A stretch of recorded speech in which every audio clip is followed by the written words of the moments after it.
Ronny Fredericks is Chief Technology Officer for Public Sector for Nozomi Networks. Great to see you again. Thanks for coming back. What is over the horizon in your view for the C services regarding innovation, emerging technology that they should be paying attention to now that might be coming down the road for them? Well, you can't deny the big buzzword that everyone's talking about, which is AI. Of course. And I think it's pretty interesting and funny because people act like AI is this new thing. And I remember, do you remember Clippy from Microsoft Word, the little paper clip, like, how may I help you? Yeah, that was essentially a very early stage of AI. AI's been around.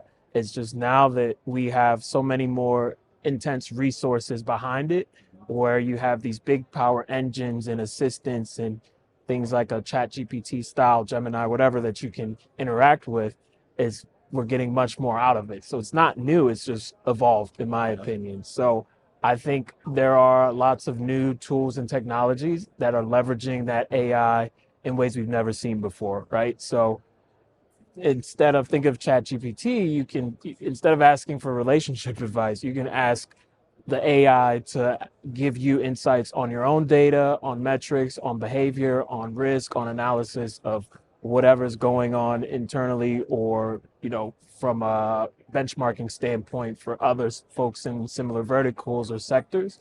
And I think that's something that none of us can ignore. It's something that we need to grasp and take advantage of it and find a way to work with it and not against it. So if we can keep the AI booming as well as the staff needed to support it and not necessarily cut jobs because of it, I think that's huge. And it's not something that we can avoid. I'm reading just incredible things about the capability gains that AI companies are making in not just certain areas. Reading a lot, of course, about software development and coding and so on, but all across the thought sector, basically, all of these jobs are going to be impacted by the way artificial intelligence can do things and the speed at which it can do things. What do you think that says to a military leader in the sea services in particular, when speed is the most important thing that they talk about all the time, about how they think about what they're going to develop and how they're going to deliver the capabilities that they need to deliver to the warfighter? Yeah, speed is definitely important, but so is efficiency, right? So just because something's done quickly doesn't mean it's done correctly.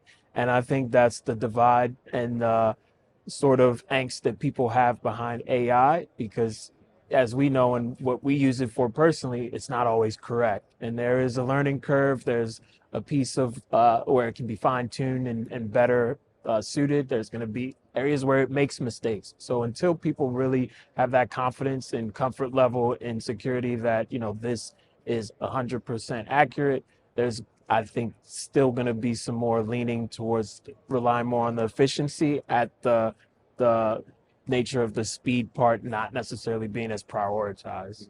What are the most important things that you would advise somebody in one of the sea services, Navy, Marine Corps, Coast Guard, and so on, to think about in the context of what you've just described?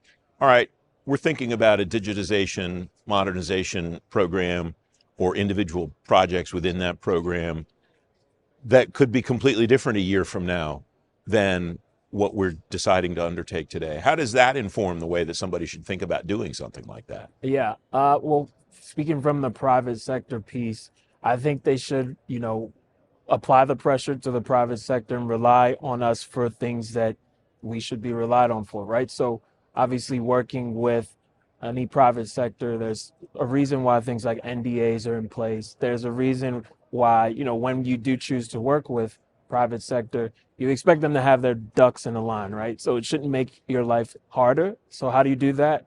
If you have different standards or compliance, NIST or FedRAMP or FIPS or whatever that you may need, I would apply that pressure to make sure, hey, if you're in this private sector and you're planning to work with us, you need to make my life easier by having these things in play, or you're making my life harder on top of all the other things I have to do. So keep applying that pressure. And, if third parties and private sector are serious with working with you, then, they have a little bit of homework that they can do as well to just make the lives easier for naval and marine folks. So as a CTO, what are you tracking today that uh, that will really make an impact on mission delivery in a year from now? yeah. AI is an easy one, but it can't be the only one. No, it's not. And we're tracking a lot of the big data analytics. So before you get to the AI piece, and this is where the relationship aspect comes in, where the public sector, they want the newest and hottest and emerging technologies, and for it to really blossom, the private sector, we need the data, we need the resources, we need the relationship. So like not to look at it as a business piece, but just to look at it as more of a relationship, as we're helping each other for the greater common good. So the private sector does not have access to the different systems, the technologies, the different pieces of data. And when you do have those NDAs and things in place and can work together to better understand it, then both sides end up, winning and getting more out of it. So it's more so we have all this data.